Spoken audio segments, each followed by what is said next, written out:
শ্রাবণের বৃষ্টিতে ভিজে যায় প্রসন্ন বিকেল, ভিজে যায় বৃক্ষের বুক, অপরাজীয় বাংলার তিন মূর্তিমান প্রতীক কলা ভবনের শরীর তখন করিডরে মুখোমুখি দাঁড়িয়ে।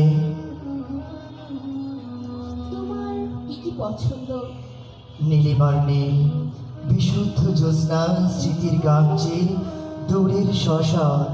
দেখ, এগুলো তো কবিতার শব্দাবলী। তাহলে তাহলে তোমার মা এখন কেমন আছে? পছন্দের কথা বলো। পছন্দের কথা? কবিতা? জীবন তো কবিতা নয়। কবিতায় তো জীবন থাকে। ভিতরের কথা থাকো না ভিতরে। কিভাবে বেঁচে থাকা নৈশব্দের নীরব মঞ্চে? কেন একা একা জেগে থাকো? কেন একা পথ খোঁজো নিত্য ভরা পূর্ণিমার রাতে? জানি না এখনো কেন কার কবিতায় ভেজে হৃদয়, কোন হরিণ নেচে যায় ছন্দে। দোহাই, এইবার শেষ করো কবিতার গল্প। না, না পারো কবিতায় বন্দি করে রাখো। তাহলে ভিতরে জন্মাবে কষ্টের পরগাছা। বরণ খুলে দাও উত্তরের জানালা। দেখো দেখো দূরের আকাশ, কাশফুল, চন্দন কাঠ। কাব্যনয়ার ভালোবাসা মরে যায় নিদ্রাহীন ঘরের ভিতরে, পেতে চায় উড্ডীন জীবনের লবণাক্ত জল। তবে এই নাও সবুজ গোলাপ, এই ধরো হাত। চলো, জল শুকিয়ে নদীর বুকে খুলেছে পথ। বসন্ত ঝরে যাক প্রাঙ্গণে, তবু তোমাকে ফিরবো না। দেখো দেখো, এই যে ফিরে আসা নদী, ভাঙা সেই ঘাট, প্রাণীর চিনি কোঠা পোহাচ্ছে রোদ্দুর।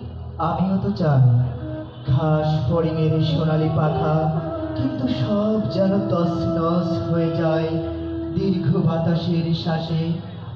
জলে যেমন ভাঙে ঢেউ, কিংবা জলপোকারা ভাঙে জল, তেমনি হৃদয়ের পাড় ভেঙে ভেঙে কত দূর পার হয়েছ। বিশ্বাস করো, অলিন্দে ফোটে না কাঁঠাল চাপা আগের মতো, অন্ধকারে ওঠে না নড়ে বুড়িগঙ্গা সেতু।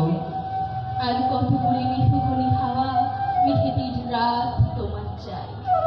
কখনো চায় না রাত, কেবল তোমাকে চাই, তোমাকে তোমাকে। জলের শরীরে যেমন বেঁচে থাকে মাছ কিংবা শামুক, তেমনি তোমার শ্রাবণের জলে আমাকে দাও একটু ঠাই। তাই বলি, যদি ফের ভালোবাসো, যদি ভুল করে আবার কখনো ফুটাতে চাও গোলাপ, বেদনার বর্ণমালা শিখে নিও আগে, বৃক্ষের ছায়ায় নির্বাসিত করো মন। বৃষ্টি থেমে যায় সংলাপ, কিন্তু থামে না জীবন। কেবল বৃষ্টি শেষে দুঃখের বৃক্ষ থেকে ঝরে যন্ত্রণার জল, আর দূরে ওড়ে শঙ্খচিল। ধন্যবাদ।